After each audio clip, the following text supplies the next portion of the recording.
shakalaka! Get up, it's time to slam now. We got the real jam going down. Welcome to the Space Jam. Irving and Curry, one-on-one. Irving puts it up. It's good! Kyrie Irving from downtown! And the Cavaliers by three. Slam, and welcome to the jam. Come on and slam, if you wanna jam. Yo-ho! Welcome back, friends, to the Ultimate Warriors podcast. I'm Ben Christopher, joined, as always, by my co-host, the one and only Mr. Teddy Ballgame. Merry Christmas, Ted, sir. How are you enjoying your holidays? It's good. I got my new jersey on. It's got 23 on the front, and then on the back, it was from China. It's got 32. Classic. So that was probably my best gift. How was yours? Well, I had a wonderful Christmas. It wasn't quite the same as normal because of COVID. You know, we didn't get to see everyone that we normally do. But, you know, that's 2020. And the new year, it's almost here. And personally, I just can't wait for this one to be done. The Christmas Day games, the NBA games, they all kind of sucked. They were all kind of a blowout.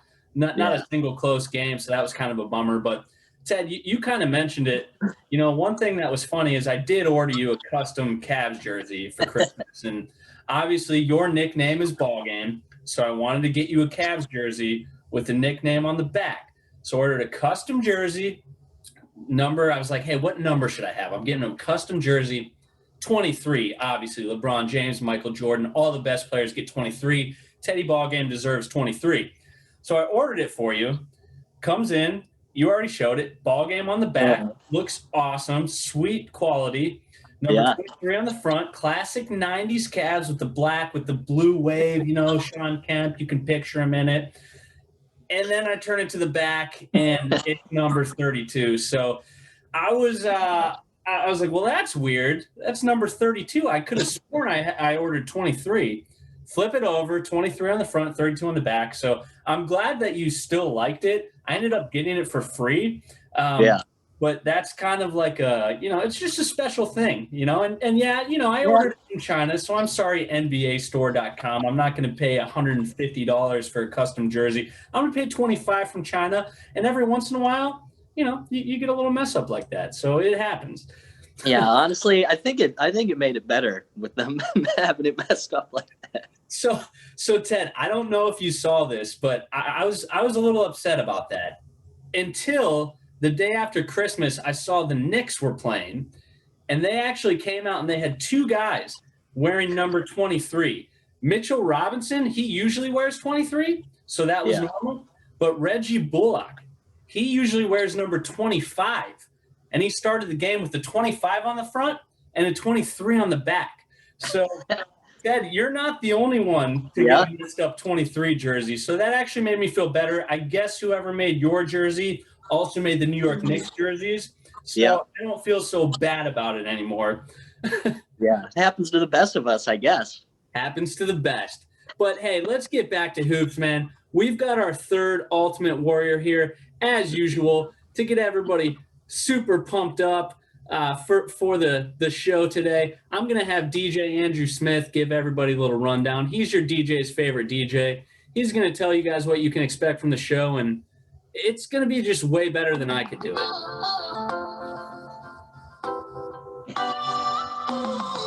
DJ Andrew Smith. Get into it. Happy New Year. Merry Christmas. Ultimate Warriors on everybody's wish list. Now, whether you were nice or naughty, DJ Andrew Smith make this beat get bodied. Ben celebrating Christmas drinking eggnog. Cavs gear on and he's chilling with his new dogs. He's smooth, man. I'll never take him for granted.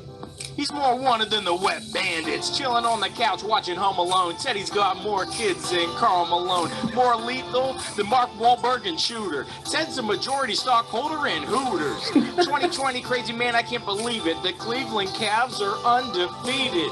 Thanks for tuning in and cracking another beer. DJ Andrew Smith saying Happy New Year. DJ Andrew Smith. Oh my God, he on X Games mode. Oh, man. Love it.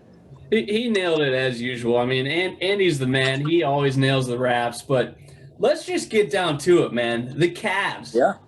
Dude, we're 3-0. Yeah. Best record in the NBA right now. And are these 3 wins a big deal? Well, in a shortened 72-game season, these wins mean even more than they normally would. So I'm very excited. Game 1, we played the Hornets. We won that game 121-114. This, in my opinion, was actually a pretty big win. It set the tone for the season. The Hornets, they signed Gordon Hayward to a massive contract in the offseason, and they drafted the most talked about player in the draft in LaMelo Ball. They clearly want to make the playoffs this year, and we could be battling them for one of those final playoff spots in the East. So that was a pretty big win. We held LaMelo Ball to 0 points that game. Yeah. He didn't even score. Yep. Craziness. I think that was a huge win. And then we had the double overtime win against the Pistons. So this was the day after Christmas, and just another big victory for these guys. Andre Drummond, it was his first time going back to Detroit, and he played awesome in that game. But it was kind of a weird game. We led by a lot in the third quarter, and we just let the lead slip away. Yeah. We had some crunch time defense that was absolutely awesome, some really clutch steals. Andre Drummond, I never thought anyone would hear me say this, but he was hitting clutch free throws. So that was pretty cool. And Colin Sexton, he led both teams with 32 points. And one thing that was really cool, he took 17 shots from the restricted area and only 5 jump shots. So I love that he was getting to the lane, getting to the hoop, and just not settling for jump shots. So that was really cool. One thing from the other team that was just kind of an anomaly, Blake Griffin looked like Steph Curry on steroids. At one point, he was 8 for 9 from 3, and it was just absolutely crazy. Blake Griffin will not normally do that, and if it weren't for that, the Pistons wouldn't even been close to us, even though we did let our lead go away. So this team, they showed so much fight at the end of that game. I loved seeing them just play that lock-in defense at the end. They forced a shot clock violation. They had some really important clutch turnovers, and I just really loved what I saw. So then after that, we had our toughest challenge, the 76ers. Now, Joel Embiid, he did not play in that game. So, that definitely helped us. But honestly, everyone else played. Ben Simmons was there. Doc Rivers, their new coach, they wanted to win that game, and we blew them out, man. It wasn't even close. We stomped them. We ended up winning that 118-94, and it wasn't even a game. We knew in the first half that game was over. So, Ted, I've got a few takeaways from these first few games, but I'm going to ask you first. Like, what stood out to you from the Cavs? Like, what do you think is really helping them here? Well, I think the big thing is Drummond has looked great. I mean, he's got 3 straight double-doubles. He's averaging 20 points and almost 15 rebounds a game. So, and he's been able to help out our defense, which has been historically bad the last 2 years. And we're sitting in 12th in points per game right now. So if we can keep our defense playing like that all year, we'll definitely have a shot at making the playoffs. So it's good to see that. Garland is also, it's looking like he's going to take a big step forward this year, which was one of the things I was most excited to see if it would happen or not. He's averaging 19 points with 8 assists so far. Right. So he's looking a lot more comfortable. He could be in the running for the most improved player this year if he could keep those stats around there. And then last thing I just wanted to mention was Chetty, because he's coming off the bench this year, and I was not sure how he would handle that, but it looks like he's really embracing that role. And he's been leading our second unit. He's almost averaging 16 points per game. He's just under 16. So if he can do that, he might get some sixth man of the year votes at the end of the season. For sure. He's looked really good. Anything stand out for you? I've got a few, man. So you kind of mentioned it, but the number one thing, man, it's just a big time jump from both Garland and Colin Sexton. So you talked a little bit about Garland. He's shown some flashes of just amazing ball handling. He's doing things that we used to see Kyrie Irving do, not as consistently, but I've seen some incredible moves from him. And you mentioned he's averaging 8.3 assists per game, which, that's exactly what we need from him. Our ball movement has been absolutely incredible. last year, that was the biggest thing that I kept saying is we need to move the ball. And right now, we actually lead the NBA in assists with 31.1 per game. And Garland is leading that charge. So that's huge. The ball movement has been so fun to watch. Colin Sexton, dude, he's averaging 27 points a game right now. That's ninth. That's ninth in the NBA. You want to know who he's ahead of, Ted? Who's he ahead of? He's ahead of guys like Giannis Antetokounmpo, Kevin Durant, Steph Curry, and Nikola Jokic. Yeah. He's looking like he wants to make an all-star team this year. It's still not a ton of assists from him, but he's not handling the ball mainly. So when he gets the ball, it's for him to score. He's cutting to the line. So when he gets the ball, it's for him to score. And that's what we need. We need Garland to just keep feeding people, get Sexton driving, cutting, get him some buckets. And I just love the way they're moving the ball. It is exactly what I was saying all last year we needed. And you can tell they really looked into that. So that's the first thing is those two guards, our backcourt, have really, really taken a jump. And then you kind of mentioned as well, but Andre Drummond, I mean, should we just give him the MVP right now? Like, should we just mail it to his house? I mean, like, he's averaging over 20 points a game, basically 15 rebounds, 2 blocks, and 3 steals. And he had some clutch steals, hitting clutch free throws. Yeah. And that's the thing we were all worried about is in crunch time. Like, I didn't know if we could play him in crunch time because he usually misses those free throws. So he's been knocking down some big shots. We actually were going to him in that Pistons game when the game, you know, we needed some buckets. We were going down to him, and that just shows the trust that we have in him because we were posting him up, giving him the ball. He wasn't afraid to get fouled, and that's exactly what I wanted to see from him. So I've been very impressed with Andre Drummond as well. And if he keeps this up, Ted, we're going to have to get him an MVP trophy and maybe put his jersey up in the rafters after this season. I think Jokic might have something to say about the MVP. He's averaging 26.5 points, 12 assists, and 12 rebounds. Well, Ted, we're going to get to this a little later. His team hasn't won a single game, and the Cavs are undefeated. So that's true. You're going to win games if you're going to win MVP. So we'll talk about that a little bit later. But I agree. He's a great player. But, dude, Drummond's been very impressive. Sexton and Garland, loving it. Sexton and Garland are both shooting over 50% from the field right now, which for a guard is phenomenal. Great. So, yep, absolutely. And then I'm also very interested to see how they handle the power forward position moving forward because that's the one position that I haven't really been impressed with. And I shouldn't say haven't at all, but I have not been impressed with Kevin Love. And Kevin is one of my favorite players of all time. He just does not look like the Kevin Love from 3 to 4 years ago. He's averaging just 9.5 points and 6 rebounds a game. He's only shooting 33% from 3, which that's the main reason you have K-Love out there right now is to space the floor. And I know he's still attracting defenders and opening the lane, but he's just not producing. So on the other hand, you have Larry Nance. He's shooting 57% from 3, and he's not taking as many, but that's still an awesome percentage. And I just feel like Larry Nance brings more energy. And the fact that he's younger and he'll probably be able to grow with our young core, I just like to see them continue to play him a little bit more than K-Love at power forward. But that's going to be just something that's really fun. And again, Kevin Love, one of my absolute favorite players of all time. But that first game, Larry Nance had like 15 points, 12 boards, 3 blocks, 4 steals, just lit it up when Love was out. So I'd like to see him play Larry Nance a little bit more. I love you, Kevin Love, but I think it's just time to get Nance in there a little bit more. Yeah, I don't think Love's been healthy yet this year, though, too. So I'm going to give him a little bit of a break there, as I think he only played 9 minutes in that game against Philly. So right. I agree with you there. I've liked what I've seen from Nance. I think Nance brings a lot of energy, and I'd like to see him in there a little bit more. And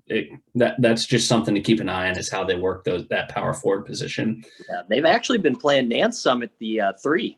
They have. They started him with Love and Drummond the one game, which was shocking. I did not expect Nance to start at the 3 at any point. I thought he'd play center or the power forward. Yep, exactly. You'd think he'd play center. But that kind of leads me to my next point when you're talking about the threes is we haven't even played Kevin Porter Jr. yet. And he was one of our most exciting players from this past year. I was really excited to see what he does this season. And I've already talked about how awesome our guards are. And KPJ, he is a shooting guard, but, they've played him at point guard. They played him at small forward in the past.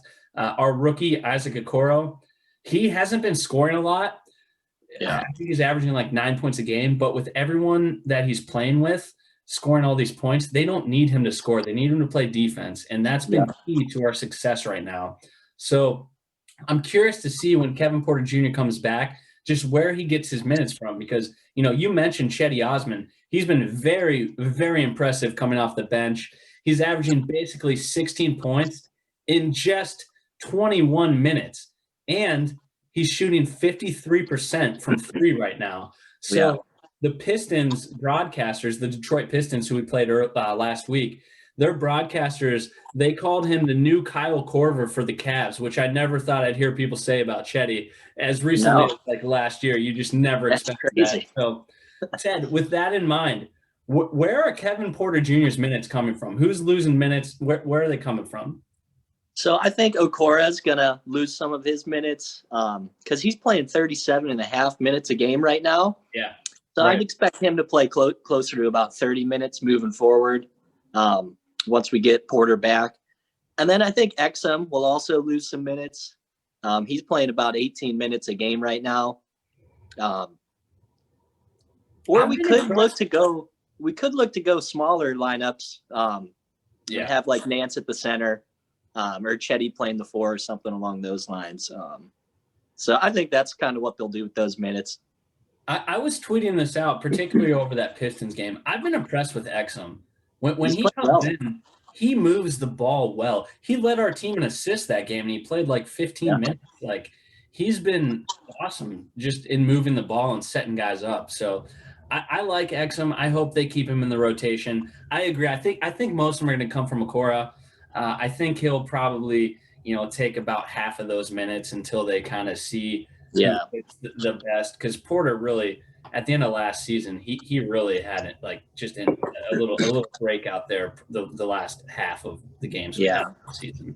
I wouldn't be surprised if the coach worked him back in slow too and made him earn the minutes to kind of set the tone since he had that trouble with the law.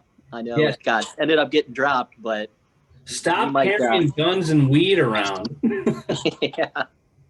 So I wouldn't be surprised if they worked him in pretty slow after that. Yeah. And made him earn those minutes. Yep. No, I definitely could see that as well. I was really excited about his upside, but the way we've been playing, I don't know where it comes from. It's got to be Okoro, but I also keep him in because he's playing great. But anyways, this is a great time to mention we are a part of the Mark One Sports Network. We obviously cover the Cleveland Cavaliers. We've got shows like The Danger Zone. They cover the Cleveland Browns. Unfortunately, we had a terrible loss this past weekend to the Jets, but we should make the playoffs. Ted, we're going to make the playoffs, right? Tell me we're making the playoffs. We're going to make the playoffs. Okay. We're going to make the playoffs. That's all I needed to hear. So listen to The Danger Zone. They're going to talk everything you need to know about the Cleveland Browns. We've got CLE Tribecast, Jeremy and Kevin. They're going to get you everything you need to know about the Cleveland Indians. This is a very important offseason for them. We've got a lot of big signings, and Jeremy and Kevin, they're going to just tell you exactly what the Indians need to do because we'd love to win a World Series. We've come close. We just, at least in my lifetime, I know we've won them in the past, but in my lifetime, we haven't. We've been close. Jeremy and Kevin will let you know what we need to do to get there. Take a listen to the Mark One Sports Show. Ethan will talk to you about everything you need to know, whatever's current in the news, sports, movies, everything. Whatever's current and hot and whatever everyone's talking about, that's what he's going to talk about. So you want to listen to that. And then, of course, we've got DFS, Daily Fantasy Sports. Ethan's winning all kinds of money. He's giving you free advice. Check it out. You're going to win all kinds of money. And Ted, speaking of fantasy, how was your fantasy weekend? Well, it wasn't good. I lost to you in our fantasy basketball league week 1, so not great. But Ted, I gotta tell you this. So Amber's dad, Steve Davis, aka your arch nemesis, was over at my house just right before we started recording this, and he was talking some trash. He said, "Tell Ted he's my bitch." Because he beat you in fantasy football this week. Oh, I didn't even look at my team. I wasn't in the finals. He Steve literally won one said- game. He literally said, "Tell Ted he's my bitch. I kicked his ass this week." So I had to let you know, Steve Davis calling you out, Ted. I did not even look at my football team because I wasn't in the finals. So he can have that one. He's taking it. But, He's taking it. Yeah. No, but again, I will bring up Thrive now that basketball's coming up. I didn't do any with the holidays yet. I haven't done any, but I will be looking forward to doing some of those recently. And as you all know, if you use the promo code Mark1, you get double your money as long as you at least deposit. What is it? $20? $20. Yeah, $20. Yep. They'll double it up to 50. Yep. So if you haven't tried that, now's the time with basketball coming back. So definitely check it out and let us know what you think. Yeah, Ted, this is where you and I actually win money because we suck at fantasy football, but we actually know the NBA pretty well. So Yeah. we make a little bit of money there. Yeah. Well, let's move on. So, Ted, one other thing. We talked about the City Edition jerseys last week. The Cavs wore theirs on Sunday. Yeah, on Sunday. What'd you think? Yeah. Did you like them? I'm neutral on them. I mean, I don't hate them, but I don't think they're one of our better ones. They're not as cool as this jersey right here. Oh, it's the best one of all time. Yeah. I mean, I thought they were okay, though. I think a lot of the other teams are a lot cooler than ours, but I don't hate it. Yeah. I was impressed, actually. I did not think that I was going to like them. They were better than I expected. I saw them on the internet, and I was like, man, those suck. It looks like a kid made it on NBA 2K. But with the court made up for it and the jersey, and I like the black. You know, we won our championship in 2016 wearing black jerseys, so I'm cool with the black. You know, we should continue to keep that a thing. I'm still not completely crazy. I don't think, you know, they were talking about, you know, the C comes from, you know, the Beatles or whatever. Like all the letters go with like a rock band's album cover, which nobody knows. Right. But they look better than I thought they would. And I do like the black. So I guess they've swayed me a little bit, but I'm still not totally crazy about them. That's shocking. I thought you hated them. So that's better than I was expecting. They looked better than I thought they would when they were actually on the court. Yeah. So let's take a look here, Ted. We've got a few things going on in the NBA. There are some undefeated teams, and they are not the undefeated teams that you would expect. No, it's not. So I just want to talk to you, Ted, and just kind of see what you think about these teams. So we have right now, undefeated teams. We have the Cleveland Cavaliers, who we've talked a lot about already. We have the Orlando Magic, the Indiana Pacers, the Atlanta Hawks, and the Oklahoma City Thunder. I don't think anybody would have expected that those would be the teams that are undefeated at this point. So, Ted, out of those teams, which teams do you think will have a successful season, and which ones do you think are going to fall hard? Fall hard. Well, the Thunder have only played one game, so they are undefeated right now. Right. I expect them to fall off pretty bad. Yeah. I think they're going to be the worst team in the West. So definitely them. I don't see them hanging around the top of the Western Conference very, very long. And then I think the Hawks are going to be pretty good this year. So I would expect them to have a pretty successful season. I can't see the Magic staying up there, but they'll probably compete for like the 8th seed like they always do. Yep, that's where they're at.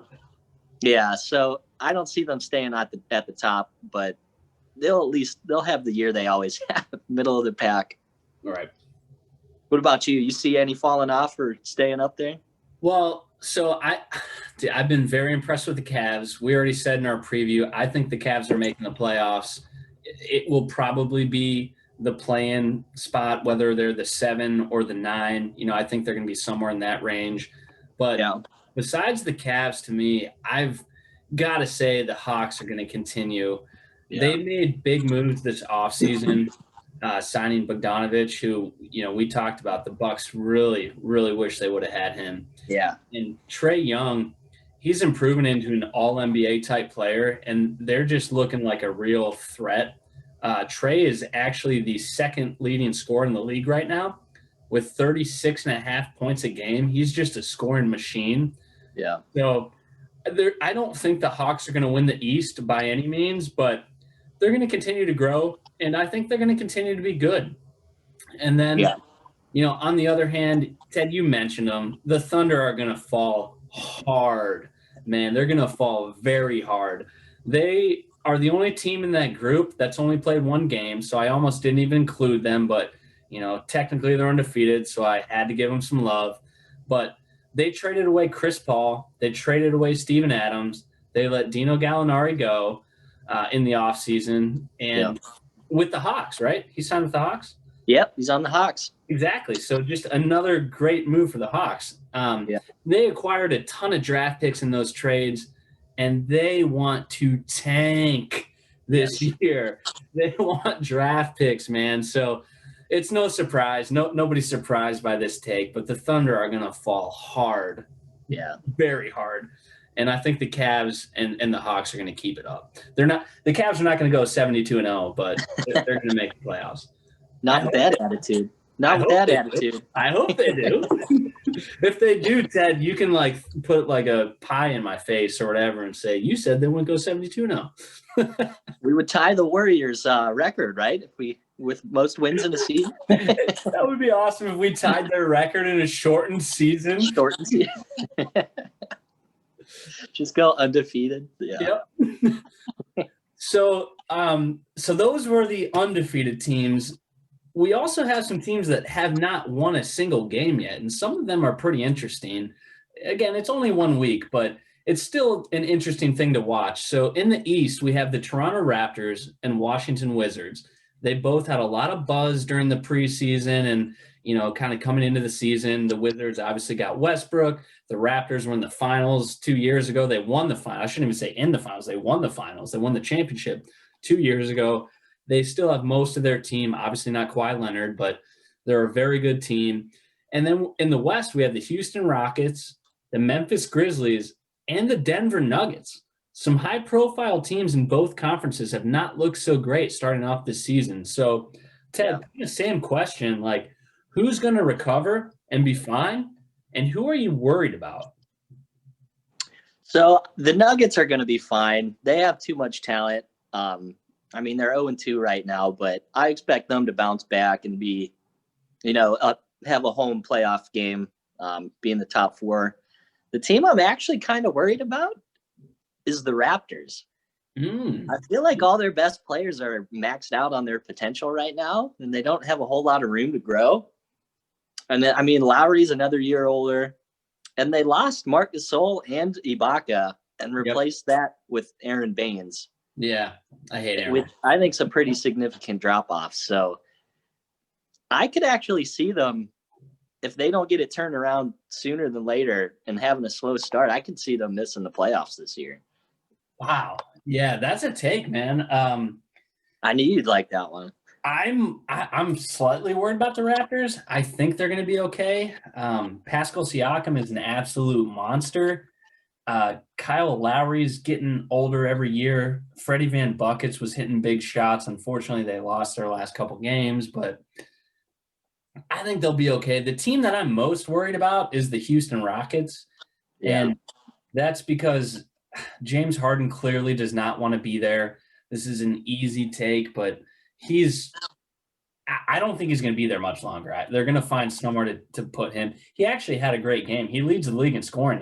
But he's only played one game, so he had 44 points or something. But he clearly doesn't want to be there. John Wall and DeMarcus Cousins haven't even played yet. They're still on COVID protocol, but I just think that the Rockets are going to get blown up. I just don't trust them. So I think that's the team that's going to be the worst. And Ted, you mentioned the Nuggets. They're going to be just fine. They were in the West Finals last year. Jokic is awesome. Murray's awesome. They're young. They're starting their season.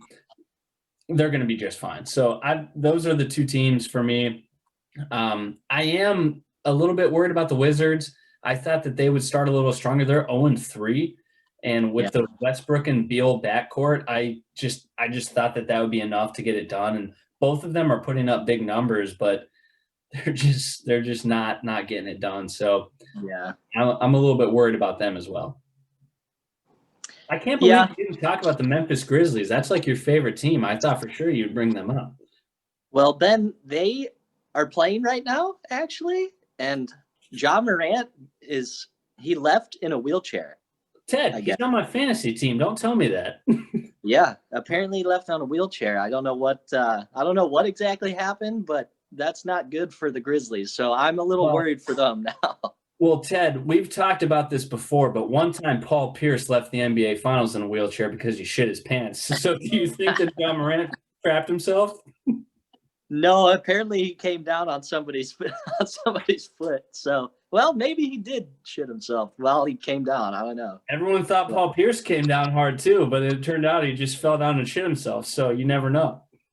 Oh, that's too funny. Did you hear Lamar Jackson say he wasn't pulling a Paul Pierce when everyone was saying he shit himself in the Browns game? I did. I love that. I love it. So I'm so glad that because I hate Paul Pierce. He talks so much shit about LeBron. He's because LeBron kicked his ass so many times. And Pierce, in LeBron's early years, Pierce had some success against him, but like he's clearly very salty about LeBron kicking his ass many times. So I'm glad that now shitting your pants on the field is called a Paul Pierce. So fun. I have Lamar Jackson, obviously, because he's on the Ravens, but I was dying at that. That was hilarious. For sure. All right, man. Well, is there anything else from the NBA that you want to talk about, or else we can move on? I just want to mention Harden's stat line in that first game. He had 17 assists and 44 points. That's crazy. That's insane. And he wants to be traded. And that was without John Wall and DeMarcus Cousins. Yeah. That's unreal. I didn't think it was possible to get 17 assists and score 44 points. He has the ball all of the time for them. Ball use rate, probably 98%. Yeah. And they were missing a lot of guys, like he said. So he added even more with no Wall being there. So yeah, makes sense, I guess. One more thing before we move on. The Warriors, Ted. Are you worried about the Warriors at all? They're 1-2 right now. They've looked terrible. I was worried about them coming in. I don't even think I had them in the playoffs when we did my West standings. I think I had them at like 10th, around 10th, so they'd be in the playoff or the play-in games or whatever they're called. So I am worried about them. Although Wiseman, their rookie center, he's looked like he's really good. I think he's going to be – I didn't know he could shoot threes. He's been shooting threes. He's looked good. The only thing for them, Draymond Green hasn't played yet, so that's true. They've got him coming back. Obviously, Klay Thompson's not coming back this year, so next year's a whole different ball game. But no Draymond, so they at least have that. But Ted, let's move on. Who's your obscure Cav of the week? Give me some hints here. Let's see what we got. All right. Ted, are cops coming to arrest you, by the way? I was just going to say, sorry if you can hear that. There's an ambulance driving by. Ted, is it all sneakers and cocaine in your apartment? Is that what they're coming for? Oh, gosh. Our apartment building's a disaster right now. It wouldn't surprise me at all if it was. To your apartment? No, not to my apartment. No, but I have a hole in my wall in my closet right now because they were looking for a water leak.